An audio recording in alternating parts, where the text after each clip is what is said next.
Hello and welcome to my YouTube channel. Today I have a new idea, a new topic, or basically thing to cover. Today I'm going to talk about a surah in the Qur'an, and this is based off an idea that I got from a friend of mine. Basically, it's to talk about some of the short surahs, and maybe just to go into a bit of detail, maybe describe what they mean, what they represent, and how we can use this knowledge for our benefits, right? So basically, I'm starting off with a short surah that is very well known to most of us. It is Surah Ikhlas, and basically I'm gonna talk about what we can gain from it, what we can gain from it, and how we can understand it better.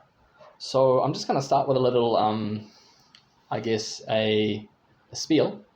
Now, my understanding of the Quran, it's basically it's the most concise, most clear, most obvious, most it's like the most it's the most concise speech that we can possibly ever imagine.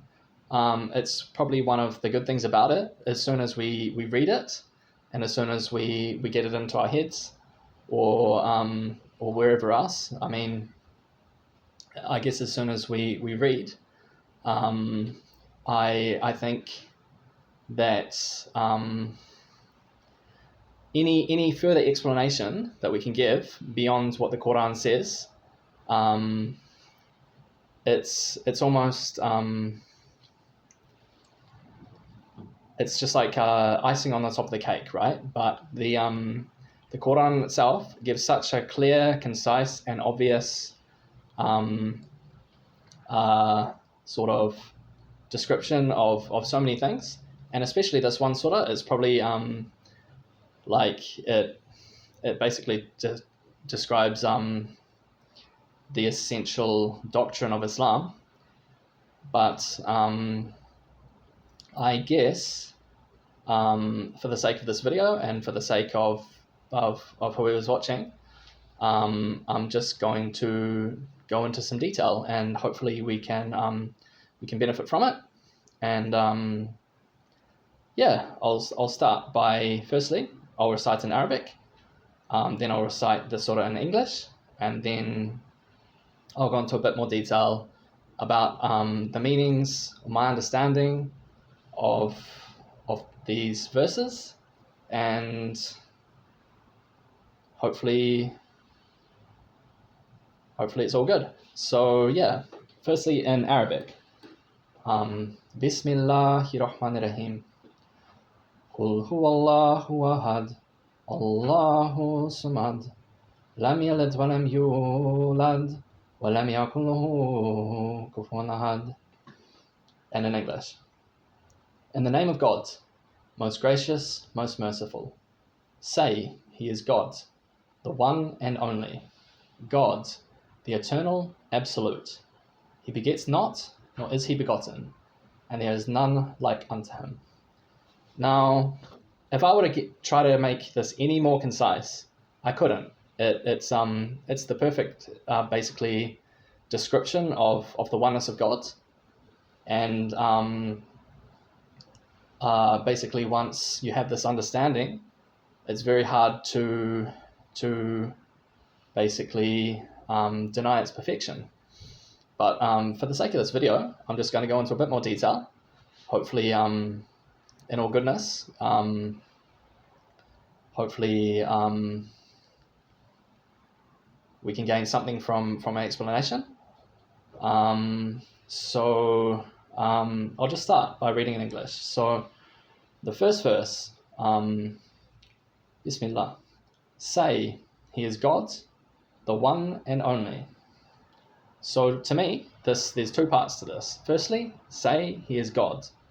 Now, when we say this, when we say He is God, basically, if we understand the nature of fitra, like any human being will understand that God is one. There's only one God, and basically, when we haven't sort of taken on any other doctrines that are contrary to our own beliefs, it's very easy to believe in God. To me, I think it takes a lot more effort to sort of take another doctrine and sort of put it into your head. But firstly, when we recite the first part of this ayah, say He is God. This is basically saying we believe in God, and it's good. It's good to say this often. So say He is God, the one and only. So there's one God. This is undeniable. There's one Creator. He created everything. He's perfect in His attributes, and anything that we can do to try to contradict God's oneness, we're going to end up being made fools out of, because it's impossible. There's only one God, and yeah, like I've kind of mentioned in the start of this video, it's so concise that I shouldn't go into any more detail than necessary. But yeah, I guess that's enough explanation that I need to give for the first verse. Two parts to it. Firstly, say He is God. Secondly, the one and only. So we're basically worshipping Allah, and we're saying He's the only God. There's only one God, and it's very, very clear, very, very plain description, and very, very very,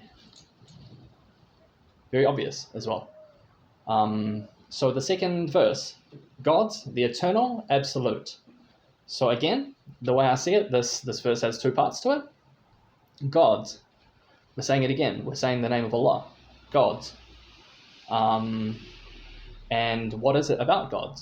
God, the eternal, the absolute.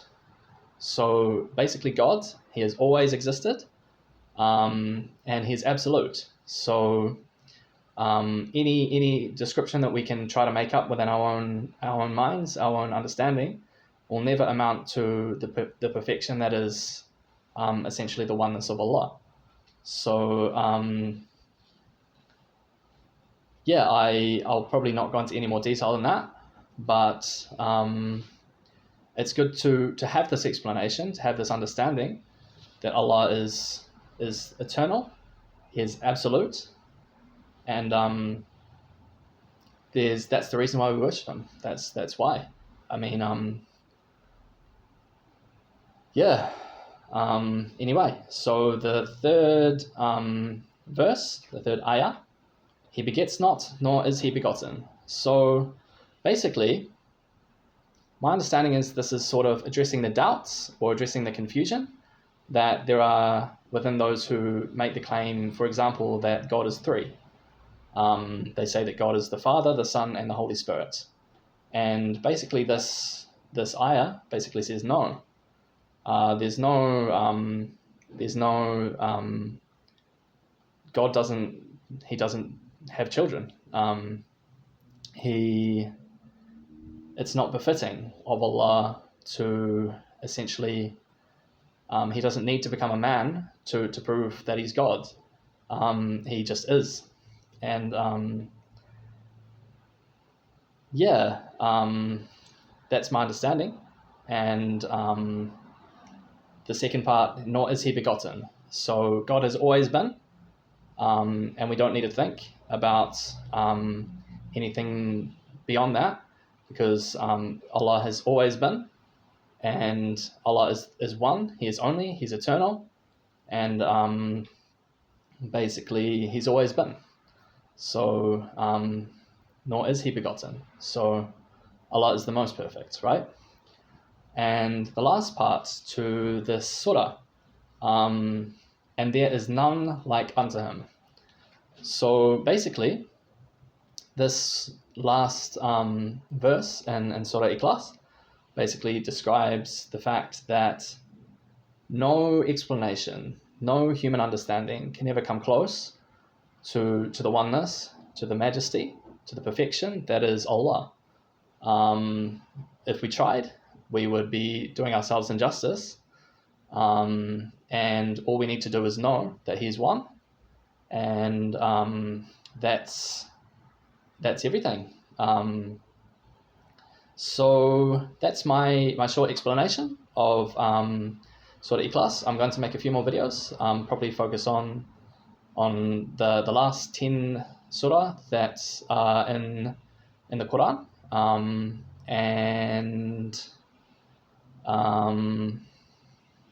yeah, beyond that I'll see what I can do, but for now I'm just focusing on the short surahs and the surahs that I know the best, and hopefully we're all benefiting from this. So thank you very much for watching, and have a good day.